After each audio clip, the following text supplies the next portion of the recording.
ಎಲ್ರಿಗೂ ನಮಸ್ಕಾರ ಪ್ರಿಯ ವೀಕ್ಷಕರೇ. ಎಷ್ಟೋ ಜನಕ್ಕೆ ಒಂದು ಡೌಟ್ ಇರುತ್ತೆ, ಕುಲದೇವರಿಗೂ ಗೊತ್ತಿಲ್ಲದೆ ಇದ್ದಂಥ ಸಂದರ್ಭದಲ್ಲಿ ನಾವು ಹೇಗೆ ಪರಿಹಾರ ಮಾಡ್ಕೋಬೇಕು ಅಥವಾ ಏನು ಮಾಡಬೇಕು ಅಂತ. ಸೊ ನಾನು ಹೇಳಿದೆ, ನಕ್ಷತ್ರಗಳನ್ನು ಹೇಳಿದ್ದೀನಿ, ಅಥವಾ ಯಾವ ಭಾವದಿಂದ ನಾವು ಕಂಡಿಡ್ಕೋಬೋದು ಅಂತಲೂ ಹೇಳಿದ್ದೀವಿ. ಜೊತೆಗೆ ನಾವೇನು ಮಾಡಬೇಕು ಅಂದರೆ, ನಮ್ಮ ತಾಯಿ, ನಮ್ಮ ತಂದೆ, ನಮ್ಮ ಚಿಕ್ಕಪ್ಪ, ನಮ್ಮ ದೊಡ್ಡಮ್ಮ, ಈ ಥರ ನಮ್ಮ ಬಳಗ ಅಂತ ನಾವು ಏನು ಹೇಳ್ತೀವಿ ಅಂದರೆ, ನಮ್ಮ ರಕ್ತ ಸಂಬಂಧದವರು ಅಂತ ಏನು ಹೇಳ್ತೀವಿ, ಅವರಗಳ ಒಂದು ಕಾಂಟ್ಯಾಕ್ಟ್ನ ತೊಗೊಂಡು ನಮ್ಮ ಕುಲದೇವ್ರು ಯಾರು, ನಮ್ಮ ಅಪ್ಪ ಅಮ್ಮ ಯಾರನ್ನು ಪೂಜೆ ಮಾಡ್ಕೊಂಡು ಬರ್ತಾಯಿದ್ರು, ಅವರು ಯಾವ ದೇವಸ್ಥಾನಕ್ಕೆ ಹೋಗ್ತಾಯಿದ್ರು, ಅವರು ಯಾವ ಊರಿನಲ್ಲಿ ಹುಟ್ಟಿದ್ರು, ಜೊತೆಗೆ ನಾನು ಯಾವ ಊರಿನಲ್ಲಿ ಹುಟ್ಟಿದೆ, ನನಗೆ ಯಾಕೋ ಈ ಥರ ಅಂದರೆ ಉಗ್ರವಾದ ಸಮಸ್ಯೆಗಳು, ಕೆಲವೊಂದು ಉಗ್ರವಾಗಿರುವಂಥದ್ದು ಅಂದರೆ ಹೇಳ್ಕೊಳ್ಳೋಕ್ಕೇ ಆಗೋದಿಲ್ಲ ಅಂತಹ ಸಮಸ್ಯೆಗಳು. ಎಷ್ಟೋ ಜನ ಜ್ಯೋತಿಷಿಗಳ ಹತ್ರ ಹೋಗ್ತಾ ಇರ್ತಾರೆ, ಎಷ್ಟೋ ಜನ ಮಾಂತ್ರಿಕ ಅಂತಂದಾಗ ಈ ಥರ ನೆಗೆಟಿವ್ ಎನರ್ಜಿ ತೆಗೆಸೋರ ಹತ್ರ ಹೋಗ್ತಾ ಇರ್ತಾರೆ. ಅಂತಹ ಸಂದರ್ಭದಲ್ಲಿ ಅವರಿಗೆ ಯಾವುದೇ ರೀತಿಯ ಕೆಲಸಗಳು ಕೈಗೂಡೋದೇ ಇಲ್ಲ. ಹಲವಾರು ಸಮಸ್ಯೆಗಳಿಗೆ ತೊಂದರೆ ಆಗ್ತಾ ಇರುತ್ತೆ. ಒಂದು ವಿದೇಶ ಯಾತ್ರೆ ಆಗಿರ್ಬೋದು, ಮಕ್ಕಳು ಎಜುಕೇಷನಲ್ಲಿ ಆಗಿರ್ಬೋದು, ಎಲ್ಲ ಥರ ಸಮಸ್ಯೆಗಳು ಅವರಿಗೆ ಉಂಟಾಗ್ತಾ ಇರುತ್ತೆ.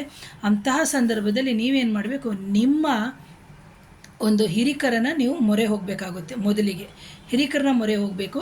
ಎರಡನೇದಾಗಿ ನೀವೇನು ಮಾಡಬೇಕಾಗುತ್ತೆ ಅಂತಂದರೆ, ನೀವು ವಾಸ ಇರುವಂತಹ ಸ್ಥಳ, ಈಗ ನಾನು ಮೈಸೂರಲ್ಲಿದ್ದೀನಿ, ಅಗ್ರಹಾರ ಅಂತಲೇ ಅಂದ್ಕೊಳ್ಳಿ. ಈಗ ಅಗ್ರಹಾರದಲ್ಲಿ ನಮ್ಮ ಅರಮನೆ ಎದುರುಗಡೆಗೇ ಮಾರಮ್ಮ ದೇವಸ್ಥಾನ ಇದೆ. ನನ್ನ ಮನೆಯ ಹಿಂಭಾಗ ಬಂದು ಅನ್ನಪೂರ್ಣೇಶ್ವರಿ ದೇವಸ್ಥಾನ ಇದೆ. ಅಂದರೆ ನಾನು ಹೇಳಿದ್ದೆ ಏನಂತ ಹೇಳ್ಬಿಟ್ಟು, ಶಿವ ಆಗಿರ್ಬೋದು, ಪಾರ್ವತಿ ಆಗಿರ್ಬೋದು, ವಿಷ್ಣು ಆಗಿರ್ಬೋದು, ಇವರೆಲ್ಲರೂ ಬಂದು ಅವತಾರವನ್ನು ತಾಳಿ ಆಯಾಯ ಸಮಯಕ್ಕೆ ಆಯಾಯ ಕಾಲದಲ್ಲಿ ಮನುಷ್ಯನಿಗೆ ಒಂದು ಒಳಿತನ್ನು ಕೊಡ್ತಾ ಬರ್ತಾ ಇದ್ರು ಅಂತ. ಸೊ ಅಂತಹ ಸಂದರ್ಭದಲ್ಲಿ ನಾವೇನು ಮಾಡಬೇಕಾಗುತ್ತೆ ಅಂದರೆ, ನಮ್ಮ ಗ್ರಾಮ ದೇವರ ಮೊರೆನೇ ಹೋಗಬೇಕಾಗುತ್ತೆ. ಯಾಕಂದರೆ ನಾನು ಬಂದು ಇಲ್ಲಿ ಈ ಗ್ರಾಮ ಅಥವಾ ಈ ಅಗ್ರಹಾರದಲ್ಲಿ ವಾಸ ಮಾಡಿದ್ದೀನಿ ಅಂದರೆ ಅದಕ್ಕೆ ಕಾರಣ ಬೇರೆ ಅಂದರೆ ನನ್ನ ವೈಯಕ್ತಿಕ ಕಾರಣ ಇರ್ಬೋದು, ನನ್ನ ಮಕ್ಕಳ ವಿದ್ಯಾಭ್ಯಾಸ, ನನ್ನ ವೃತ್ತಿ ಜೀವನ, ಈ ಥರ ಅಂತಲೇ ಅಂದ್ಕೊಳ್ಳಿ. ಸೊ ನನ್ನ ಎದುರಿಗೆ ಕಾಣುವಂಥದ್ದು ಯಾವುದು, ನಮ್ಮ ಗ್ರಾಮ ದೇವತೆ. ಯಾಕಂದರೆ ಗ್ರಾಮ ದೇವತೆ ಬಂದು ನನ್ನ ಗ್ರಾಮದಲ್ಲಿ ಅಂದರೆ ಈ ಎದುರುಗಡೆ ಇರುವಂಥವ್ರನ್ನ ರಕ್ಷಿಸುವವಳು ಆಯಾಯ ಗ್ರಾಮಕ್ಕೆ ಅಂತ. ಸೊ ಅಂತಹ ಸಂದರ್ಭದಲ್ಲಿ ನೀವೇನು ಮಾಡಬೇಕು ಅಂದರೆ, ಪ್ರತಿ ಬಾರಿನೂ ನೀವು ಗ್ರಾಮ ದೇವರ ದರ್ಶನವನ್ನು ಮಾಡಿಕೊಂಡು ಬರೋದ್ರಿಂದ ಆ ಗ್ರಾಮ ದೇವತೆನೇ ಏನು ಮಾಡ್ತಾಳೆ ಅಂದರೆ, ನಿಮಗೆ ಕನಸಿನ ಮುಖಾಂತರವೇ ನಿಮ್ಮ ಕುಲದೇವರು ಅಥವಾ ಕುಲದೇವ, ಈಗ ಕೆಲವರು ಮನೆಯಲ್ಲಿ ಗಂಡು ಕುಲದೇವರು ಇರ್ತಾರೆ ಅಥವಾ ಹೆಣ್ಣು ಕುಲದೇವರು ಇರ್ತಾರೆ, ಜೊತೆಗೆ ಬಂದು ಉಗ್ರದೇವರು ಇರ್ತಾರೆ, ಸಾತ್ವಿಕ ರೂಪದಲ್ಲೂ ಇರ್ತಾರೆ. ಸೊ ಈಗ ನಾವು ನೋಡಿ, ಮುನೇಶ್ವರ ಸ್ವಾಮಿ ಅಂತ ನಾವು ಹೇಳ್ತೀವಿ. ಈಗ ಮುನೇಶ್ವರನಿಗೆ ಕೆಲವರು ಬಂದು ಸಿಗರೇಟ್ ಇಡ್ತಾರೆ, ಕೆಲವರು ಬಂದು ಹೆಂಡ ಇಡ್ತಾರೆ. ಹಾಗೆಯೇ ಕಾಳಿ ದೇವರಿಗೆ ಬಂದು ಕೆಲವರು ನಾನ್ ವೆಜ್ಜನ್ನು ಇಡ್ತಾರೆ, ಕೆಲವರು ಬಂದು ಕೋಸುಂಬರಿ, ಪಾನಕ, ಸಾತ್ವಿಕ ಆಹಾರಗಳನ್ನೇ ಇಡ್ತಾರೆ.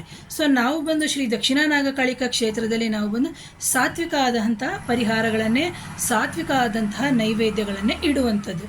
ಸೊ ಹಾಗಾಗಿ ಒಂದೊಂದು ಮನೇಲಿ, ಈಗ ಕೆಲವ್ರ ಮನೇಲಿ ದುರ್ಗಿ ಇರ್ತಾಳೆ, ಕೆಲವ್ರ ಮನೇಲಿ ಚಾಮುಂಡೇಶ್ವರಿ ಅಂತ ಇರ್ತಾರೆ. ಈಗ ಚಾಮುಂಡೇಶ್ವರಿಗೆ ನೋಡಿ ಬಲಿದಾನವನ್ನು ಕೊಡ್ತಾರೆ, ಅಂದರೆ ಬಲಿಯನ್ನು ಕೊಡ್ತಾರೆ. ಸೊ ಇಲ್ಲಿ ಒಂದು ಉಗ್ರವಾಗಿರುವಂತಹ ಅದು ಆಗಿರುತ್ತೆ. ಸೊ ಅಂತಹ ಸಂದರ್ಭದಲ್ಲಿ ನಾವು ನಮ್ಮ ಮನೆ ದೇವರು ಅಂದರೆ ಮನೆ ದೇವರು ಬೇರೆ, ಕುಲದೇವರು ಬೇರೆ, ಗ್ರಾಮ ದೇವರೇ ಬೇರೆ, ಇಷ್ಟ ದೇವರೇ ಬೇರೆ. ಯಾವಾಗ ನಮಗೆ ಕುಲದೇವರು ಗೊತ್ತಿಲ್ಲವೋ ಅಂತಹ ಸಂದರ್ಭದಲ್ಲಿ ನಾವು ಏನು ಮಾಡಬೇಕು, ನಮ್ಮ ಗ್ರಾಮ ದೇವರ ಹತ್ರನೇ ಹೋಗ್ಬಿಟ್ಟು ಕೇಳ್ಕೋಬೇಕಾಗುತ್ತೆ. ಯಾಕೆ ಅಂತಂದರೆ ಇದಕ್ಕೆ ಒಂದು ಕಾನ್ಸೆಪ್ಟ್ ಇದೆ. ಸೊ ಇದು ನೋಡಿ, ನನ್ನ ಫಿಸಿಕಲ್ ಬಾಡಿ ಇದು ನಿಮಗೆ ಕಾಣ್ತಾ ಇದೆ, ಕರೆಕ್ಟಾ? ಸೊ ನಿಮಗೆ ನಿಮ್ಮ ಫಿಸಿಕಲ್ ಬಾಡಿ ಹೇಗೇನೇನೋ ಅದೇ ಥರ ದೈವಗಳಿಗೂ ಅಂದರೆ ದೇವರಿಗೆ ಅಂತ ಒಂದು ಅಂದರೆ ಒಂದು ಸಂಪೂರ್ಣವಾದಂತಹ ಒಂದು ಇದಿರುತ್ತೆ. ಸೊ ನಾವೇನು ಮಾಡ್ತೀವಿ, ಈ ಫಿಸಿಕಲ್ ಬಾಡಿ ಯಾವ ರೀತಿ, ಈಗ ನಾನು ಸಾಯೋಕ್ಕಿಂತ ಮುಂಚೆ ನನ್ನ ಕಣ್ಣನ್ನು ಯಾರಿಗೋ ದಾನ ಕೊಡಿ, ಒಂದು ಕಣ್ಣು ಅಥವಾ 2 ಕಣ್ಣು ಅಂತಲೇ ಹೇಳಿರ್ತೀನಿ. ಆದರೆ ಅದರ್ ದ್ಯಾನ್ ಪಾರ್ಟ್ಸ್ ನನ್ನ ದೇಹದಲ್ಲಿ ಇರ್ತದಲ್ವಾ, ಕಿಡ್ನಿನೂ ಇರುತ್ತೆ, ಲಂಗ್ಸು ಇರುತ್ತೆ, ಲಿವರು ಇರುತ್ತೆ. ಲಿವರ್ ದಾನ ಕೊಡಿ ಅಥವಾ ಕಣ್ಣು ದಾನ ಕೊಡಿ, ಈ ಥರ ಎಲ್ಲ. ಈಗ ನೋಡಿ, ಮುಂಚೆ ಒಂದು ಕಣ್ಣನ್ನು ಮಾತ್ರ ನಾವು ಒಬ್ಬರಿಗೆ ದಾನ ಮಾಡುವಂಥದ್ದು ಇದೆ. ಈಗ ಸೈಂಟಿಫಿಕ್ ಆಗಿ ಮುಂದುವರೆದಿರೋದ್ರಿಂದ ಒಂದು ಕಣ್ಣಿನ ಅಲ್ಲಿ 4 ಜನಕ್ಕೂ ದಾನ ಮಾಡ್ಬೋದು ಅಂತ ಇವತ್ತು ರೆಟಿನೋಪತಿನೋ ಅಥವಾ ಏನು ಆಫ್ಥಾಮಾಲಜಿಸ್ಟು ಆ ಥರ ಕಂಡುಹಿಡಿದಿದ್ದಾರೆ. ಅದೇ ಥರನೇ ಆ ದೇವರಿಗೆ ಅಥವಾ ನಾವು ಹೆಣ್ಣು ದೇವರಿಗೆ ಅಥವಾ ಗಂಡು ದೇವರಿಗೆ ಅಂತ ನೋಡಿ 18 ಶಕ್ತಿಪೀಠಗಳನ್ನ ನೆನಪು ಮಾಡ್ಕೊಳ್ಳಿ. ಸಿಂಪಲ್ ಒಂದು ಎಕ್ಸಾಂಪಲ್ಸ್ ಕೊಡ್ತೀನಿ ನೋಡಿ. 18 ಶಕ್ತಿಪೀಠಗಳು ಅಂತ, ಆ ಜಗನ್ಮಾತೆ ಆಗಿರುವಂಥ ಪಾರ್ವತಿ ಒಬ್ಬಳೆ, ಆದರೆ ಅವಳ ಶಿರಛೇದನ ಆದಾಗ ಅಥವಾ ವಿಷ್ಣು ಬಂದು ಚಕ್ರವನ್ನು ಅದ್ರ ಕತೆ ನಿಮ್ಮೆಲ್ಲರಿಗೂ ಗೊತ್ತಿರುತ್ತೆ. ಯಾಕಂದರೆ ತುಂಬ ಹೇಳ್ತಾ ಹೋದರೆ ವಿಡಿಯೋ ತುಂಬ ದೊಡ್ಡದಾಗುತ್ತೆ. ಅಂದರೆ ಅವಳು ಆಹುತಿ ಆದಾಗ ಶಿವ ಅವಳನ್ನ ಹೆಗಲ ಮೇಲೆ ಎತ್ಕೊಂಡು ತಿರುಗ್ತಾ ಇರಬೇಕಾದ್ರೆ ವಿಷ್ಣು ಚಕ್ರವನ್ನು ಬಿಡ್ತಾಳೆ. ಆ ವಿಷ್ಣು ಚಕ್ರ ಬಿಟ್ಟಾಗ 18 ಶಕ್ತಿಪೀಠಗಳಾಗುತ್ತೆ ಅವಳ ಒಂದು ದೇಹದಿಂದ. ಅಂದರೆ ಅವಳ ಅಂಶ ಎಲ್ಲೆಲ್ಲಿದೆ ಅಂತ ನಿಮಗೇ ಗೊತ್ತಾಗುತ್ತೆ. ಆ 18 ಶಕ್ತಿಪೀಠಗಳು ಹೇಗೆಯೋ ಅದೇ ರೀತಿ ಗ್ರಾಮ ದೇವತೆಯೂ ಅವಳೇನೇನೆ.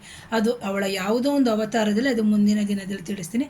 ಹಾಗಾಗಿ ನಮ್ಮ ಗ್ರಾಮ ದೇವತೆಗೂ ಸಮೇತ ನಾವು ಹೋಗಿ ಬರೋದರಿಂದ ಖಂಡಿತವಾಗ್ಲೂ ನಮ್ಮ ಕುಲದೇವರಿಗೆ ಸಂಬಂಧಪಟ್ಟಂತಹ ವಿಷಯವನ್ನು ಅವಳು ನಮಗೆ ತಿಳಿಸ್ತಾ ಹೋಗ್ತಾಳೆ. ಈಗ ನಾನು ಹೇಳಿದೆ ಫಿಸಿಕಲ್ ಬಾಡಿ ಅಂತ ಅಂದರೆ ದೇಹದ್ದು. ಈ ನಮ್ಮ ಸೂಕ್ಷ್ಮ ಶರೀರಗಳು ಏನಿದೆ, ಆ ಸೂಕ್ಷ್ಮ ಶರೀರಗಳು ನಮಗೆ ಕಣ್ಣಿಗೆ ಕಾಣಲ್ಲ.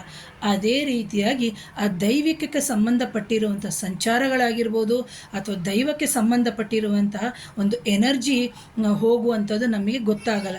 ಈ ಕೆಲವು ಆಧ್ಯಾತ್ಮಿಕ ಚಿಂತಕರಿಗೆ ಅಥವಾ ಅದರಲ್ಲೇ ಇನ್ವಾಲ್ವ್ ಆಗಿರೋರು ಅಥವಾ ಪೂರ್ವಜನ್ಮದ ಕರ್ಮದ ಸಿದ್ಧಾಂತದಲ್ಲಿ ಅವರು ಹಿಂದಿನ ಜನ್ಮದಲ್ಲಿ ಗುರು ಪರಂಪರೆಯಲ್ಲಿ ಹುಟ್ಟಿ ಅವರೂ ಗುರುಗಳಾಗಿದ್ದರೆ ಪ್ರೆಸೆಂಟ್ ಜನ್ಮದಲ್ಲಿ ಗೊತ್ತಾಗುತ್ತೆ.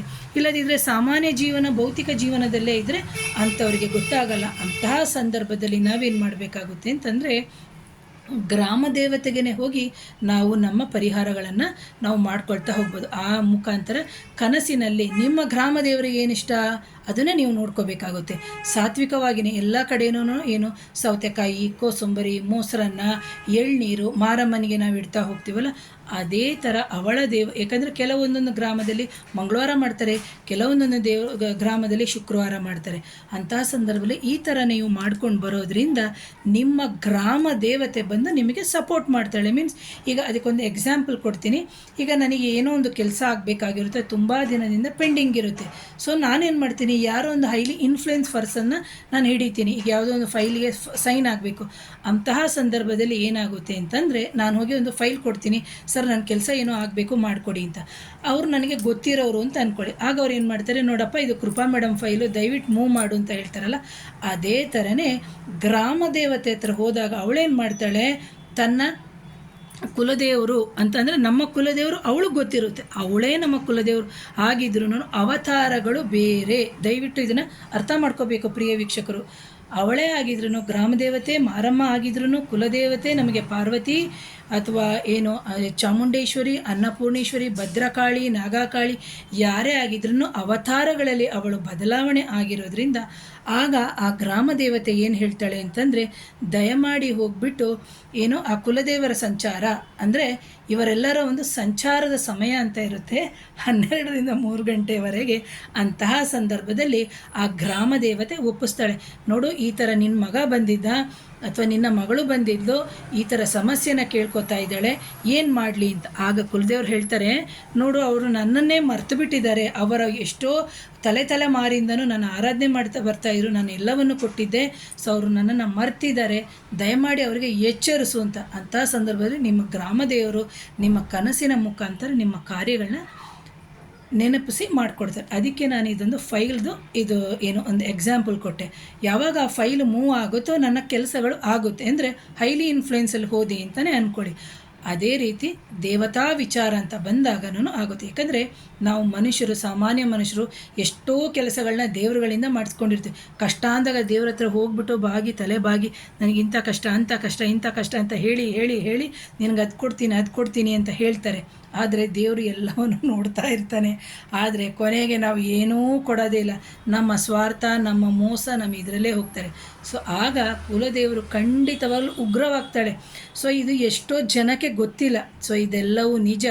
ಅಂತಹ ಸಂದರ್ಭದಲ್ಲಿ ಎಷ್ಟೋ ಹಳೆ ತಲೆಮಾರಿನವ್ರು ಹೇಳ್ತಾ ಇದ್ರು ಇದೆಲ್ಲನೂ ನಿಜ ಅಂತ. ಆದರೆ ನಾವು ಯಾರೂ ನಂಬೋದಿಲ್ಲ. ವಿಜ್ಞಾನ ಯುಗದಲ್ಲಿ ಇದ್ದೀವಿ.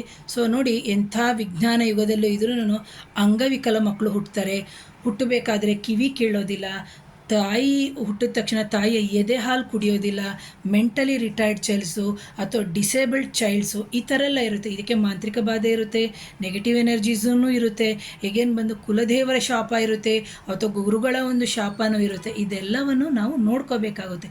ಇದೆಲ್ಲವನ್ನು ನಾವು ಪರಿಹಾರ ಮಾಡ್ಕೋಬೇಕು ಅಂದರೆ ನಾವು ಮೊದಲಿಗೆ ಯಾರನ್ನ ಹಿಡ್ಕೋಬೇಕು, ನಮ್ಮ ಕುಲದೇವರನ್ನೇ ಹಿಡ್ಕೋಬೇಕು. ಹಾಗಾಗಿ ಈ ಕುಲದೇವರನ್ನ ಕಾನ್ಸೆಪ್ಟ್ ಇಟ್ಕೊಂಡು ಸೊ ನಾವು ಮಾಡಿಕೊಳ್ಳುವಂಥ ಪರಿಹಾರವನ್ನು ನಮ್ಮ ಜೀವನದಲ್ಲಿ ನಾವು ಮಾಡ್ಕೊಂಡು ಹೋಗ್ತಾ ಇರಬೇಕಾಗುತ್ತೆ ಪ್ರಿಯ ವೀಕ್ಷಕರೇ. ಹಾಗಾಗಿ ಮೊದಲನೇ ಬಾರಿಗೆ ನನ್ನ ಚಾನಲ್ನ ಯಾರಾದರೂ ನೋಡ್ತಾ ಇದ್ದರೆ ದಯವಿಟ್ಟು ಚಾನಲ್ನ ಸಬ್ಸ್ಕ್ರೈಬ್ ಮಾಡಿ, ಲೈಕ್ ಮಾಡಿ, ಶೇರ್ ಮಾಡಿ, ಕಮೆಂಟ್ ಮಾಡಿ. Thank you.